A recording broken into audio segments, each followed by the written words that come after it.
It is 7 o'clock, and I will call this meeting to order. And I'll have our city clerk read the remote meeting instructions, if she would, please. Pursuant to Governor Inslee's emergency proclamation regarding suspending certain provisions of the Open Public Meetings Act during the COVID-19 outbreak, the Toppenish City Council will not accept in-person public comments.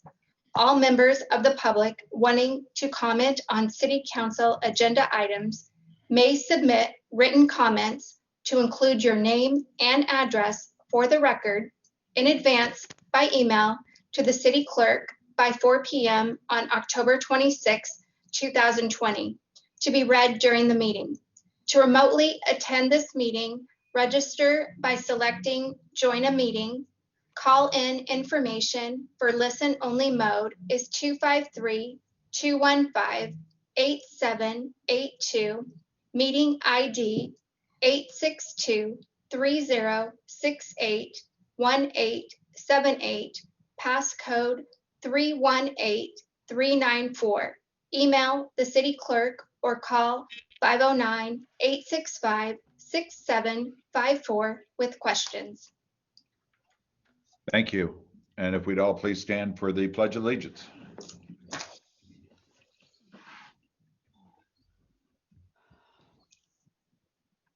I pledge allegiance to the flag of the United States of America and to the republic for which it stands, one nation, under God, indivisible, with liberty and justice for all. Now, if our city clerk would please do the roll call. Mayor Oakes. Here. Mayor Pro Tem Saavedra. Here. Council Member Belton. Here. Council Member Seha.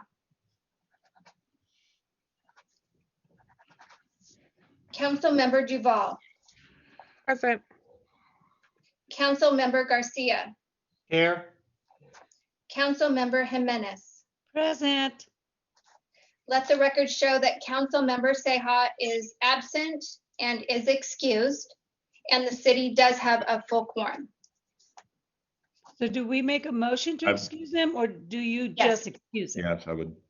Okay, because I would make a motion to go ahead and excuse council members to have from tonight's meeting. I second that. All right, we have a motion on the floor from Councilwoman Jimenez and seconded by Mayor Pro Tem Saavedra to excuse Councilman Seah for this evening's meeting. Any further discussion? All in favor signify by aye. Aye. Aye. Aye. Very good. Okay, moving on to item 3, which is approve agenda as amended tonight. I would entertain a motion on that.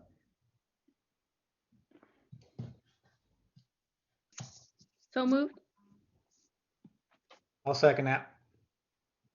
I have a motion on the floor from Mayor Pro Tem Saavedra, seconded by Councilman Garcia to approve the agenda as amended tonight. Any further discussion?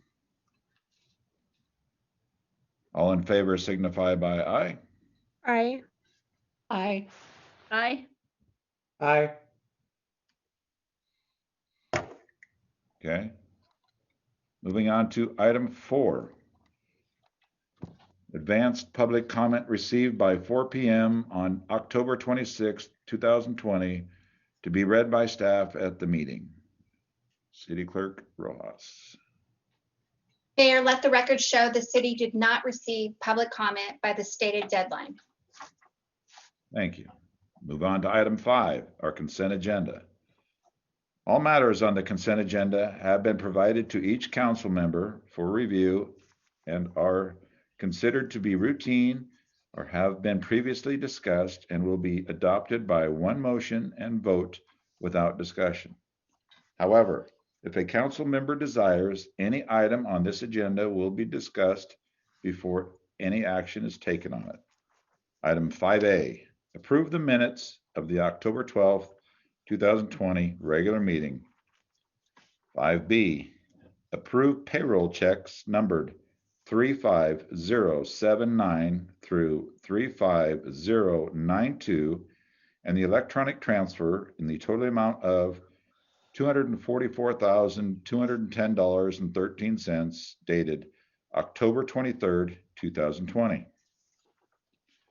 Item 5C, approve claim checks numbered 92705 through 92768 and the electronic transfer in the total amount of $359,161.46 dated October 26th, 2020.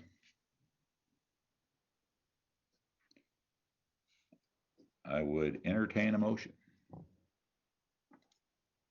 I Make a move to motion that- approve the consent agenda in its entirety. I'll second that. Oh, Sorry. Okay. So, okay. We're on a roll here. Yeah, really. All righty. I have a motion on the floor from Mayor Pro Tem Saavedra and seconded by Councilman Member Garcia to approve the consent agenda in its entirety. Any further discussion? All in favor signify by aye. aye. Aye. Aye. All in, ayes have it. Moving on to item 6, new business. 6A, receive police department update.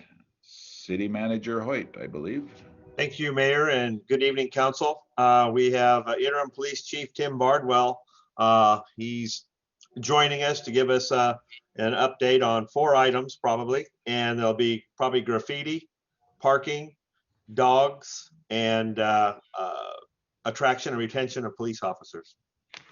So there you go, Chief Bardwell. Hopefully he's there. Oh, I am. Can you guys hear me all right? Oh, there we are. Yep. Yes. Good evening.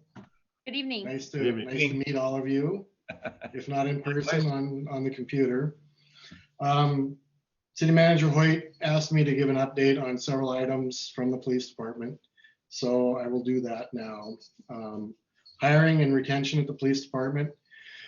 We've just hired a new lateral police officer from Yakima Nation Tribal Police. He moved over from them, and he just on Friday finished his equivalency academy through the Washington State Criminal Justice Training Commission, and he began his FTO period today. So that leaves us with 3 vacancies on the police side, and 1 vacancy with dispatch. I've been in contact with Rosie from Civil Service, and we're advertising for more lateral officers, and she's pulling a list from public safety testing for entry-level police officers. So hopefully we can get the ball rolling and get fully staffed, as soon as we can. She's also going to open up the testing for dispatch, and we're down 1 dispatcher at this time, and I'd like to get that filled to relieve some of the overtime that's being incurred at this time. So that's where we are hiring. And retention, as of right now, we don't have, well, I can say nobody's left since I became interim police chief, which is good news. I can't guarantee that for any extended period of time, but right now we're looking good for retention. And I would like to say that having a good work environment will help to retain officers. So that's my goal in the short amount of time that I'm going to be here. On to graffiti. Checking our RMS system, the records management system through the police department. We had 36 reported cases of graffiti and 2 arrests up till September. The officers have done some proactive work on graffiti. In September, they set up a sting to attempt to lure some graffiti artists into graffitiing an abandoned house. And they actually succeeded in doing that. What they did was, there was an abandoned house with some gang graffiti on it, in a certain color. They took spray paint and graffitied over that graffiti, which enticed the opposing gang to come and graffiti over that graffiti. And it worked, except the officers were called away on a priority call during this sting operation. And so when they returned, they found that they had fresh graffiti. They've done that twice this year, and I think it's a really good proactive approach. I had never heard of officers doing that before. It was a great, innovative, proactive approach on their part. So I was very impressed with that. So, graffiti obviously is a problem within the city of Toppenish, as is dogs. And I'll get to that in a second. However, it's mostly a complaint-driven crime. Somebody graffitis in the dead of night, and the next morning, a citizen calls, and we go out and take the report. And unfortunately, that is just kind of the way it is. I would like to do more proactive work with it, and so hopefully we can do that in the future as well. And on to animal control. We do have one animal control officer. He's on duty 3 hours, Monday through Friday, every day. So a total of 15 hours per week. And he is mostly complaint driven as well. I had to fill in for dispatch today for about a half hour, and I received 3 complaints about dogs in that half hour that I was sitting at dispatch. And just driving through Toppenish, you can see that it is a big problem. And our ACO is doing everything that he can. So far this year, he has responded to a total of 106, actually he's taken in 164 animals just in the city of Toppenish. And that's people who are turning their animals in. Those are animals that he's seized. They're abandoned animals. And so, he's out there proactively getting animals. And that's a pretty large number, in my opinion, 164. And looking through our RMS system, we've had 81 animal problem complaints through the police department. And those are general dogs loose. It can encompass a whole gamut of different dog complaints or animal complaints. We've had 4 animal bite reports and then 1 dangerous dog arrest up through September of 2020. And parking. Parking is, again, about half and half, complaint driven and observational on the part of the officers. People call in with parking complaints and we address them as they come in. There was a complaint that came in last week, or maybe the week prior to that, on Boland Drive, of abandoned vehicles around a home and into the street. And our captain, Dave Johnson, went out there and he tagged 3 of the cars for impound, and they were moved within the time frame allotted that people are allowed to move their vehicles. And so the officers do proactive, if they see an abandoned vehicle, they do tag it with either a 24, 48, or 72-hour impound notice. And then that vehicle is placed on our internal muster sheet, and the day shift officers go out and check that in the allotted time. And if the vehicle's still there, then we impound the vehicle and notify the owner. And proactively handicap spots at night. If people are parking in handicap spots at night, the graveyard guys are really good about going out and tagging those or citing those vehicles for those handicap violations. For some reason, it's more prevalent at night, and they can't justify parking in those handicap spots. So that is the update that I have. Are there any questions from council? So you were saying that through September, 81 of the complaints were dogs? Well, animal complaints through our RMS system. So it seems to me as what I see, at least on my east side, it's mostly dogs. So is he also picking up cats or what's he doing? He is. He's picking up cats as well. Over the course of January through September of 2020, 74 cats were taken in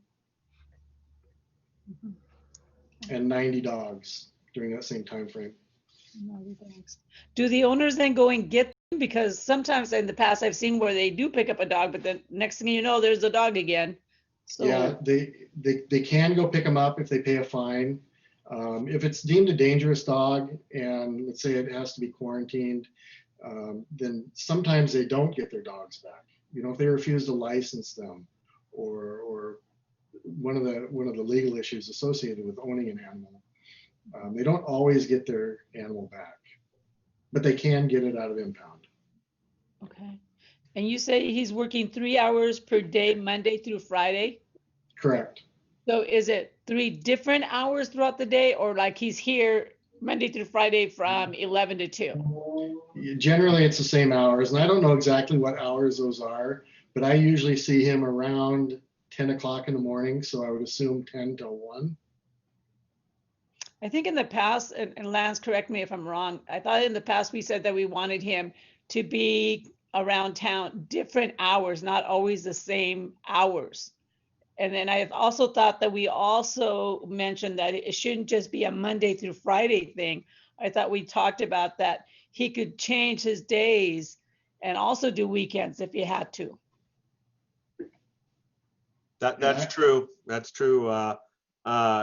I think in the contract, we gave them the opportunity to come and mix those 3-hour periods up, because he's also doing, I can't remember, there's a few other cities that he fills in to get with the animal control, has to have enough cities to provide gainful work for one person. And so they co-op with the other cities. And so hopefully he is doing that. If not, we can check on that and ask for that to be done. That would be good, because I mean, to be here at the same time every day, Monday through Friday, I don't know. I think we should do, like we talked before, it needs to be mixed up and it's not just Monday through Friday. Okay. And I can take a look at the contract. Interim Police Chief Tim Bardwell, I have a question just for the viewing public. If you can please explain, if someone is having a problem with the dog, what can they do, and how do they get that problem resolved? If it's an emergent problem, if it's a dangerous dog, if it's a dog bite, then really all they have to do is call the police department. And if it's something that animal control has to respond to and it's after hours or outside of their working hours, we can request an animal control officer to come out and handle that animal. If it's not immediately a threat to public safety, then an officer will take a report, or the dispatcher will write it down in a log and provide it to animal control officer when he comes in the next time, the following day or after the weekend. So really the bottom line is call the police for the public, and then we will determine what the appropriate steps after that are. Chief, I was just kind of doing the math on, and correct me, did you say we had the report shows that 164 dogs had been picked up, or dogs and cats so far this year? Yes. And so I was just kind of breaking it down, and that gives us about 4 animals per week. And I'm thinking that maybe there should be a goal to try to get at least one a day. I'm just like, at least one a day would be great. Versus 3 to 4 a week, or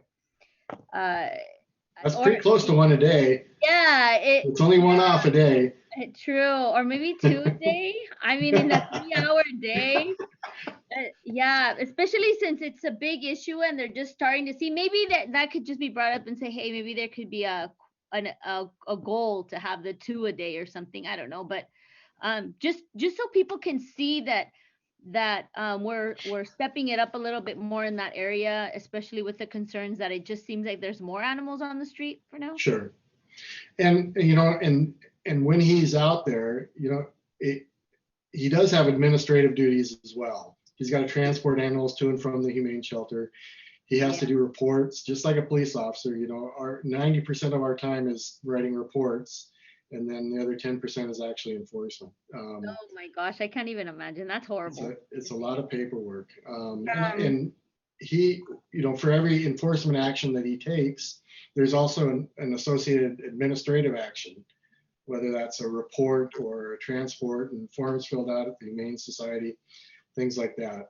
Yeah. I'll talk to him though and see if he can't step it up. Sounds And good. Thank you. another thing that I wanted to comment on was kind of the way that you're trying to take a proactive approach to the graffiti. Would there be a possibility that we could work with the Yakima Humane Society to offer like a neutering event in our community so that we can kind of control the animal population? Is that something that the city could provide, Lance? Well, not for free, but just an event to bring that up to the community and offer it. Is that for?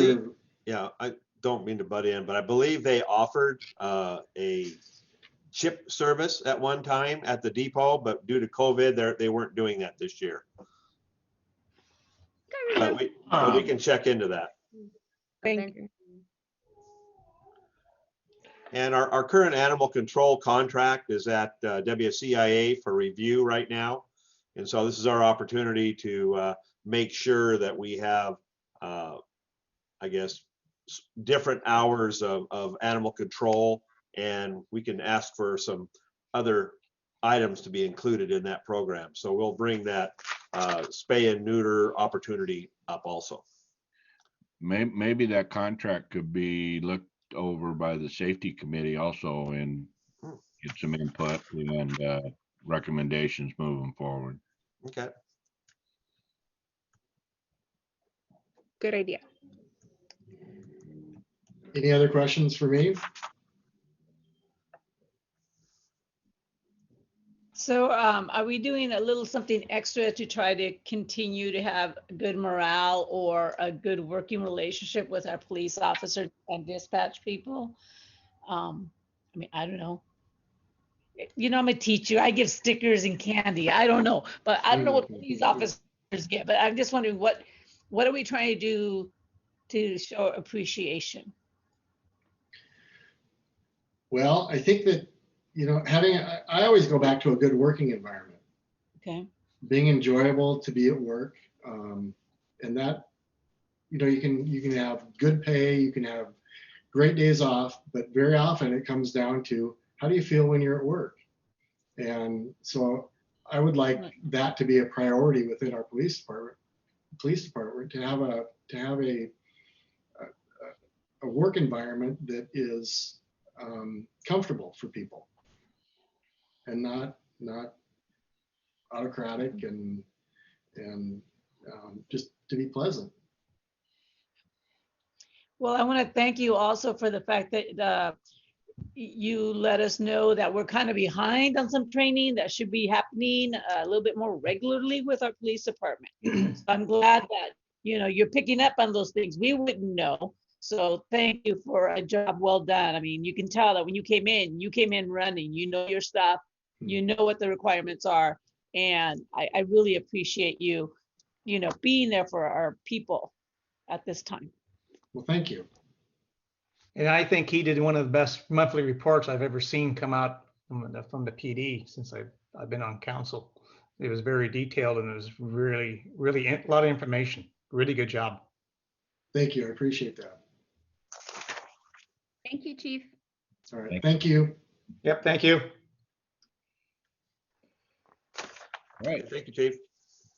We'll move on to item 6B.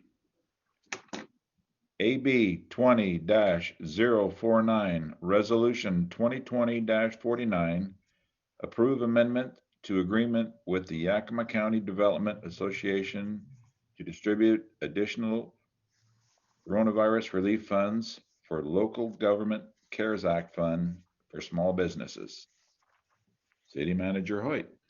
Thank you, Mayor. Before you is Resolution 2020-49, and also an amendment to which is a resolution approving the amendment to the agreements between the City of Toppenish and the Yakima County Development Association for the pass-through funds for the Washington State Coronavirus Relief Funds for Small Businesses. So for an update on where we're at, we know that we received money in June. We received $273,150 then. And so council in September decided that we would keep $83,150 for city use that we were affected by COVID issues, PPE, Zoom, all those types of things that we had to do. And we'd use $190,000 for small business support. Yakima County, Yakima City were about 2 months ahead of us. They enlisted and had an agreement with YCDA to do that process of creating an application, putting the application out for small businesses to fill out. They then evaluated and ranked evaluations, and then they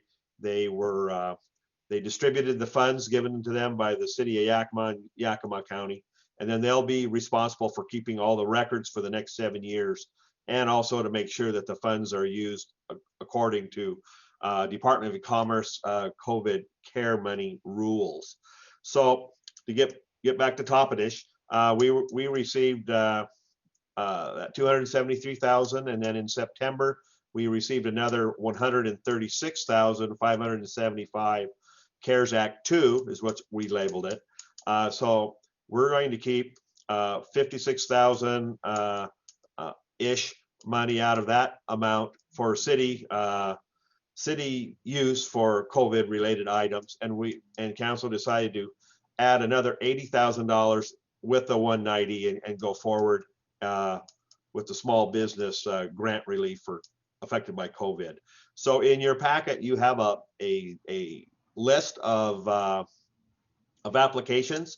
We did our 2-week evaluation application period back in September, the last 2 weeks of September, and they were evaluated.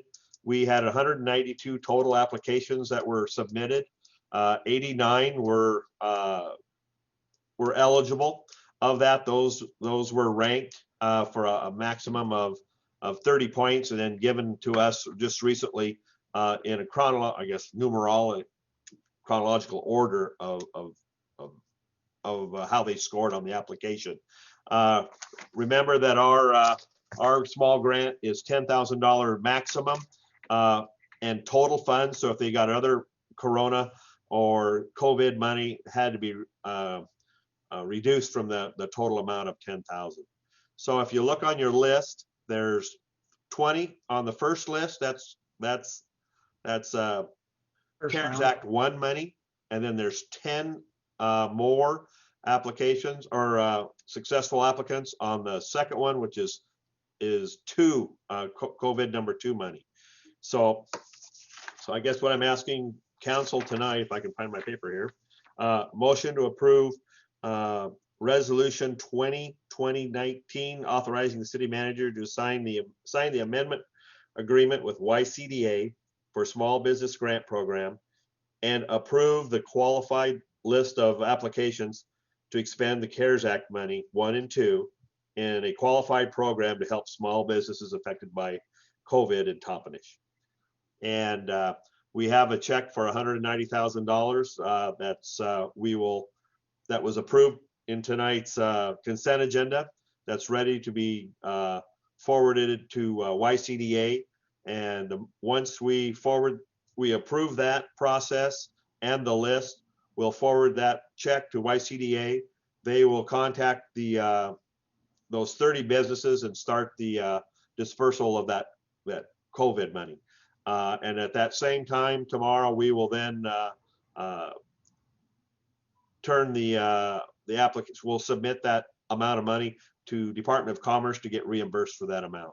And so hopefully by the time that money goes out and ours comes back in the next 10 days, we'll be back.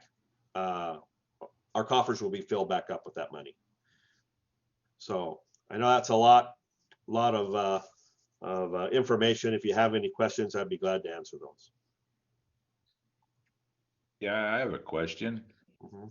You gave a different number than I gave. Uh-oh, which number?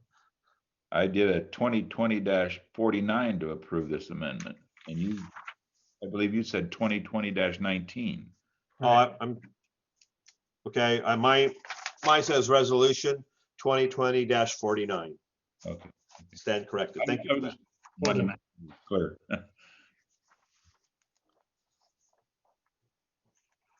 Lance, so these are all the businesses that have been cleared for the funding already, or are they still in the process?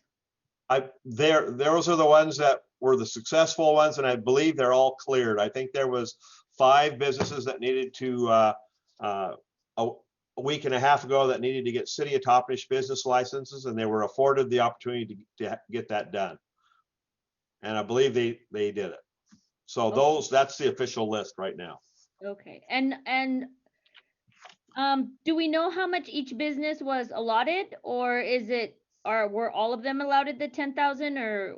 No, they were the first group. I think the first 18 or 17 were allotted 10,000. The next 2 asked for 7,000, and then the next one, another one asked for like 4,000, and that's why that number came up to $89,500. So then that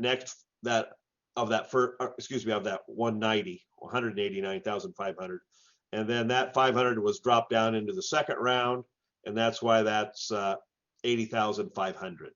And so that's where that went down to. Okay. So most of the people that asked for the full 10, that if they didn't have any other COVID money, they got the full 10, and I think that's about 95% of them. Great, thank you. Okay. Yeah, I think those figures were in our last agenda information. Mhm. Mhm.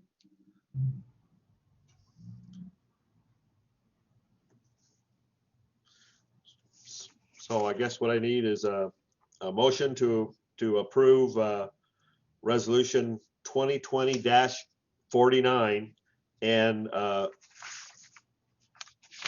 also to amend the agreement for the pass-through money for the second round of COVID money, the 136.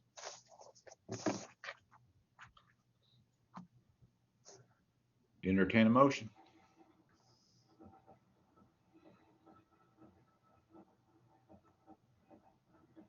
I move to approve resolution 2020-49.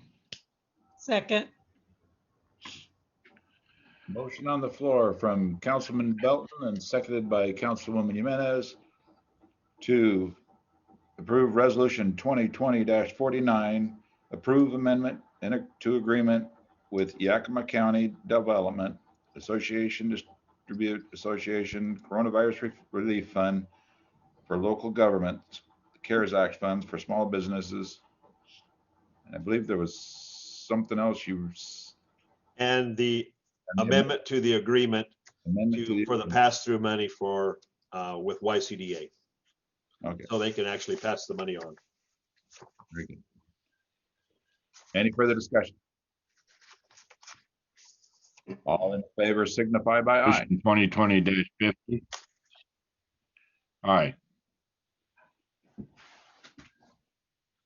What did you say, Lauren? What was that? I Lauren? thought there was an amendment for the other was 2020-50, but maybe I was wrong. I'd have to go back and look back at it. No, No, that's it's the architectural. next one. Sorry, never mind. that's good. All in favor signify by aye, please. Aye. Aye. Aye.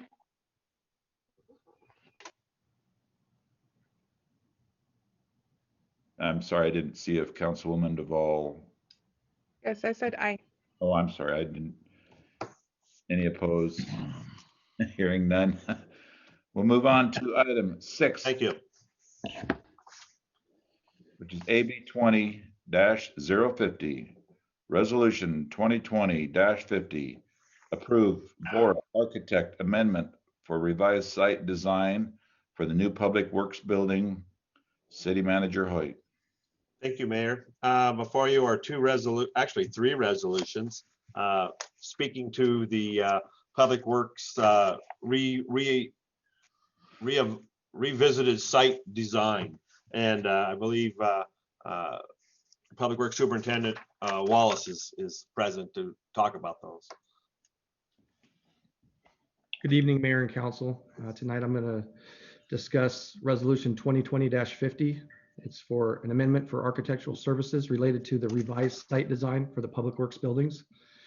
If Council will remember, BNSF denied the city's request for an additional water line easement on BNSF property. This forced the city to have to revise the site design for the new Public Works building, utilities, and paving. With the required site plan revisions, Bora Architecture is requesting an additional $13,000 for architectural and engineering services to modify the site plan and to relocate the buildings. This includes the additional services for the structural, mechanical, and electrical engineers. Staff's recommendation for a motion to approve Resolution 2020-50, authorizing the city manager to sign the amendment for additional architectural services related to the revised site design for the Public Works buildings. Are there any questions? Are there going to be more amendments to this architectural design? At this time, I do not know that. I think we have a great design. We don't see any potential issues at this point. Since everything will be included on the city's property, we shouldn't have any issues. So we have enough money for this? Yes, the money is in the 006 Public Works Building Fund, and specifically out of the capital expenditures, professional services. So on this project, are we going to stay under budget with all the different amendments and everything that's going on? Yes. And if council will remember, we should over time see a savings because we will not be paying for an annual easement lease to BNSF like we do on other properties. So over time, we won't really see this additional $13,000 as an issue. And your move to the Parks and Rec building, the rental savings. Yes, Public Works is getting the Job Shack removed November 3rd from Public Works property. So we won't be paying the lease monthly on that Job Shack anymore. And since the Rec and Aquatics building was empty, Public Works is utilizing that as our morning gatherings, also for our lunchroom. Well, I think the biggest issue too is that we are now, the whole complex is on our own property. We're not having to deal with anybody else moving forward. So any decisions or cost should be ours only. Yes. Excellent idea. So then in the future, will they be having a lunchroom there at Public Works so they don't have to be driving over to the rec area? Yes, once the new Public Works building is complete, or office building is complete, there is a lunchroom. It's a combination room. It will have the availability of training up to 50 people.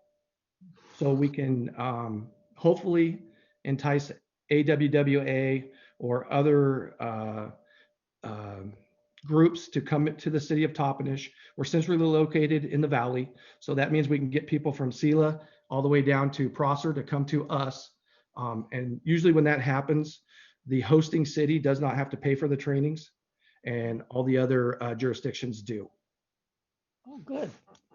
And in the meantime, you can tell them they can't drive over there. They have to walk. That's part of our wellness There program. you go. There you go. Well, since all of this sounds so great, I'll go ahead and make a motion to go ahead and approve. And I forgot what all we were saying because I lost track, but I like approve that, yes. I'll second your motion to approve resolution 2020-50, authorizing the city manager to sign the amendment for additional architectural services related to the revised site design for the Public Works building. Good job, you did awesome. All right, I have a motion on the floor from Councilwoman Jimenez, seconded by Councilwoman Duvall, to approve resolution 2020-50, approve Bora Bora. Sorry. It's a long night. Okay. Architect amendment to the site design for the new Public Works building. Any further discussion? I think I said it all. All in favor signify by aye. Aye. Mark, you turned red. Well, hot in here. Any Oh, boy. opposed? Hearing none. Oh, boy. Moving on to item 6D, which is AB 20-051, HLA Engineering and Land Surveying, Inc. services for revised site design for the new Public Works building, utilities paving. And then there's resolution 2020-51 approving amendment number 1 for task order 2020-01 and resolution 2020-52 approve amend number 1 for task order 2020-02. And those would all be done separately, I'm sure. Moving on to City Manager Hoyt. Thank you, Mayor. As with any new site design, not only do we have to do amendment to the building design, we also have to do a building or an amendment to the water line paving and entrance design, since we lost one that we were going to use with BNSF.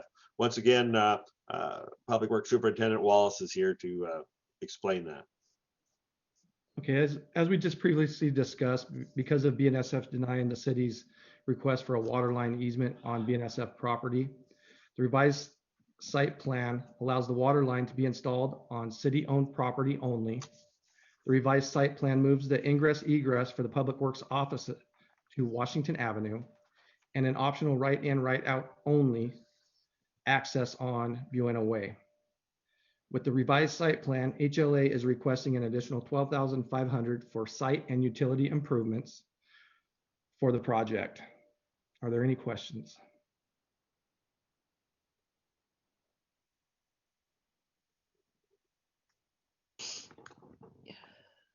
No questions, eh? Nope. There's no questions. I'd entertain a motion. So I move to approve resolution 2020-51. I'll second that. Motion on the floor from Mayor Pro Tem Saavedra, seconded by Councilman Garcia, to approve AB 20-051, the HLA Engineering and Land Surveying, Inc. and services for the revised site design for the new Public Works building, utilities and paving. Any further discussion? All in favor signify by aye. Aye. Aye. Aye. Aye. Aye. Any opposed? Hearing none. We'll move on to 2020-50. Mayor, can I just make one more comment? We also need a motion to approve resolution 2020-52. Yeah. Next. What I was moving on to. I'm Yeah. sorry. So I move to approve resolution 2020-52. I'll second that again. All right. Motion on the floor from Mayor Pro Tem Saavedra, seconded by Councilman Garcia to approve the resolution 2020-52, approving amendment number 1 for task order 2020-02. Any further discussion? All in favor signify by aye. Aye. Aye. Aye. Any opposed? Hearing none, we will move on to item 7, council meeting reports and community announcements. Rocky. Thank you. Thanks, Rock. We'll start with Council Member Garcia. Nothing report. Councilwoman Duvall. George, we could report on the fact that we were helping out Oh. getting people to vote, right? Right, we manned the station. Yeah, we manned a station at City Hall on Saturday morning. It was very cold, but we were just encouraging people to register to vote and reminding them that the last day to register online is today. So if you haven't done so, make sure you do that. Also, make sure you vote by November 3rd. You can turn in your ballots there at City Hall. It will be open to the public on November 3rd. And if you want to just drop it by, you can drop it off at the return ballot box in front of the casino. That's all I have tonight. City Hall's doors will be open until 8 o'clock on November 3rd. Yes, I saw that on the door. Yep. Yep. Thanks. Councilman Belton. I have nothing. Councilwoman Jimenez. I do have a couple of things. I did attend the Zoom meeting, which was for the COG, along with Lance and Heidi. The main topic of discussion was homelessness, and we did have the regular people come and talk. It's pretty much the same thing. I mean, there's really not anywhere you can put them. We had, I think, Union Gospel Mission. They were talking about what they've got going on. Rod's House was talking about how they've opened up another homeless shelter. It's for teenagers, and this one is in Sunnyside. So they have one in Yakima, which is the original one, and now they've opened up another one in Sunnyside. So maybe the next one will be in the middle. It could be Toppenish. I'll have to talk to Rod next time I see him. So they did talk about what they're doing. We had an individual also talk about how more of the rental homes are going off the market because people are deciding to just sell them off. Because, you know, we have that one moratorium where they don't have to pay their rent for a while. But then the poor homeowners, they still have to make the mortgage payment on these rentals that they have. So some people are just getting out of the business and just selling it because it's sort of like a buyer's market right now. So that's a problem that they're starting to see. There's less rentals because people don't want to put up with this thing because they can't get their money, and you can't blame them. So we talked to, that was pretty much the whole agenda was that. They did go over about their budget. They approved the budget. Our rates will stay the same. They're flattened out. They're not going to increase our rates, which was great to hear, but they understand that we don't have the money coming in either. So that was what we discussed at the COG meeting that we had the other night. I know at the last meeting that we had, City Manager Hoyt asked me if the school district was planning on doing anything for trick or treat this year. And I just want to inform the viewing public that yes, the school district will be having their trick or treat drive-through. It will be held at 3 different locations. One will be at Kirkwood. So if you are a resident, or if you go to the schools, Garfield, the high school, or Kirkwood, you can go to the trick or treat drive-through at Kirkwood. If you attend Lincoln Elementary, Katz Academy, or Valley View Elementary, then you and your family may participate in the drive-through that's going to be held at Valley View. So pretty much, and then they have the middle school one, of course. So that's where they'll be. They'll be at the middle school, Valley View, and Kirkwood. Please only go to one because they'll run out of goodies. This will be held on Friday, the 30th of October, not on Saturday, the 31st, which is Halloween. It'll be Friday. It will be from 4 to 6 at those 4 to locations. 6. 4 to 6 on Friday. Again, the locations were going to be Kirkwood, Valley View, and the middle school. Okay. I have a Uh, question. Yes. Is that only for school age children that are registered in the schools? Or like I have littles that are 3, and they're not registered in school. It's not, personally, no one's going to get out of their cars. It's just a drive-through. Mhm. And as you're going through,